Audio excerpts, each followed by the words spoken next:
MIM के प्रमुख असदुद्दीन ओवैसी पर जानलेवा हमला यूं ही नहीं हो गया। इसकी स्क्रिप्ट काफी महीनों से लिखी जा रही थी। मुख्य आरोपी सचिन ने इस मामले में खुलासे किए हैं। उसने बताया है कि कैसे उसके मन में असदुद्दीन ओवैसी के लिए नफरत का पौध पैदा हुआ।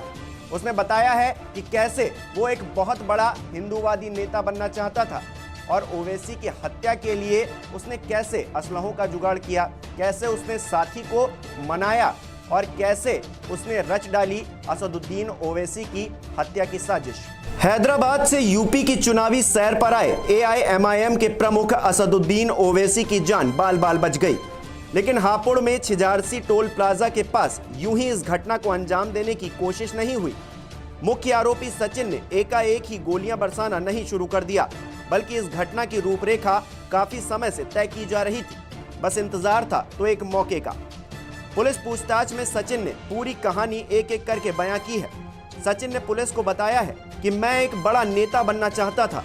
मैं सोशल मीडिया पर अक्सर असदुद्दीन ओवैसी के भाषण को देखता था, तो इनके भाषणों में मुझे धर्म व जाति की राजनीति दिखाई देती थी। इनके भाषण मुझे देश के लिए हानिकारक लगते थे और अच्छे भी नहीं लगते थे।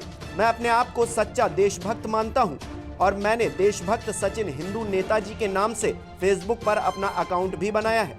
मैं मन ही मन ओवैसी से बहुत बड़ी रंजिश रखने लगा था। ओवैसी के भाषण से रंजिश की पौध सचिन के मन में लग चुकी थी, लेकिन इस पौध पर ओवैसी की हत्या का खून कब सवार हो गया, इसको लेकर सचिन ने कहा, असदुद्दीन ओवैसी की पार्टी में डासना का चेयरमैन आरिफ मेरे फेसबुक अकाउंट से जुड़ा हुआ था और मुझे पता चला कि आरिफ ओवैसी की पार्टी एआईएमआईएम की तरफ से धौलाना विधानसभा से विधायक का चुनाव लड़ रहा है और ओवैसी इसके चुनावी प्रचार के लिए आ रहे हैं। तो मैंने मन ही मन असदुद्दीन ओवैसी को मारने का प्लान बनाया। हत्या का मन ही मन प्लान तो बन गया और एक साथी शुभम भी मिल गया, लेकिन ये क्राइम पार्टनर मिला कैसे और प्लान में शामिल कैसे हुआ, इसको लेकर पुलिस से सचिन ने बताया कि असदुद्दीन ओवैसी को मारने के लिए मैंने अपने दोस्त शुभम से संपर्क किया। शुभम से मेरी कई साल पुरानी दोस्ती है। मेरे कहने पर शुभम गाजियाबाद आ गया था और मेरी व शुभम की मुलाकात 28 जनवरी 2020 को वेव सिटी के पास गाजियाबाद में हुई थी। शुभम अपने दोस्त निशांत उर्फ एंडी के घर पर सदरपुर गाजियाबाद में रुका हुआ था। हम दोनों ने एक राय होकर ही असदुद्दीन ओवैसी को जान से मारने का मन बनाया और सही समय का इंतजार करने लगे। हत्या का प्लान बन गया, साथी भी मिल गया, लेकिन हत्या में इस्तेमाल होने वाले असलहों का जुगाड़ कैसे हुआ, किसने मदद की, इसको लेकर सचिन ने कहा, मुझे असदुद्दीन ओवैसी को जान से मारने के लिए पिस्टल चाहिए थी, तो इसके लिए मैंने अपनी जान पहचान के आलिम नाम के शख्स से संपर्क किया। आलिम ने मुझसे पूछा था कि पिस्टल का तुम क्या करोगे।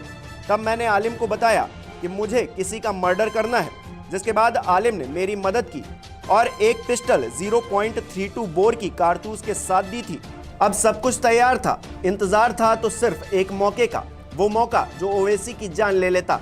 और उस मौके की तलाश में दोनों ने क्या क्या किया, इस पर सचिन ने कहा, मैं और शुभम दोनों मेरठ में गोला कुआं, जहां असदुद्दीन ओवैसी की पार्टी का प्रोग्राम था, वहां पहुंचे, लेकिन बहुत भीड़ होने की वजह से हम कुछ नहीं कर पाए। जब असदुद्दीन ओवैसी किठौर में अपने दूसरे प्रोग्राम में आए तो हम इनका पीछा करते हुए किठौर भी पहुंचे। तब देखा कि किठौर में भी बहुत भीड़ है।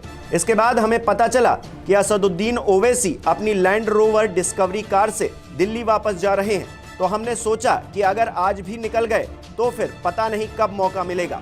पुलिस पूछताछ में सचिन ने आगे बताया कि मेरे पास 9mm की पिस्टल और 12 कारतूस थे, जबकि शुभम के पास .32 बोर की पिस्टल और 10 कारतूस थे। मैंने और शुभम ने अपनी ऑल्टो कार को भगाया और छिजारसी टोल पर पहले से ही पहुंचकर इंतजार करने लगे। जैसे ही ओवैसी की गाड़ी आई और टोल पर स्लो स्पीड से गुजरने लगी, तो मैंने और शुभम ने एक राय होकर असदुद्दीन ओवैसी को जान से मारने के लिए उसकी कार पर गोली चलाना शुरू कर दिया। मेरी पिस्टल की मैगजीन में 5 गोलियां थी। जैसे ही मैंने पहली गोली चलाई तो ओवैसी ने मुझे देख लिया और वो अपनी जान बचाने के लिए कार में नीचे की तरफ बैठ गए। तब मैंने इनकी गाड़ी पर नीचे की ओर गोली चलाई। मुझे यही उम्मीद थी कि असदुद्दीन ओवैसी मर गए होंगे।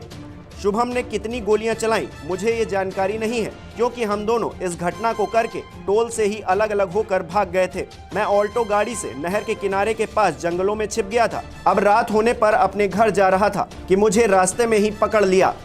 मेरे पास जो पिस्टल व कारतूस मिला है ये वही है जिससे मैंने गोली चलाई थी। बहरहाल सचिन के कबूलनामे के बाद पूरा मामला साफ हो गया है। अब कानून ही तय करेगा कि ओवैसी की हत्या की साजिश रचने और हमला करने वाले दोनों आरोपियों सचिन और शुभम को क्या सजा मिलती है। नमस्कार, मैं हूं मानक गुप्ता। अगर आपको हमारा ये वीडियो पसंद आया हो तो इसे लाइक और शेयर जरूर करें और हां, हमें सब्सक्राइब और फॉलो करना ना भूलें ताकि आप देश और दुनिया की कोई खबर मिस ना करें। तो जुड़े रहिए हमारे साथ और देखते रहिए न्यूज़ 24।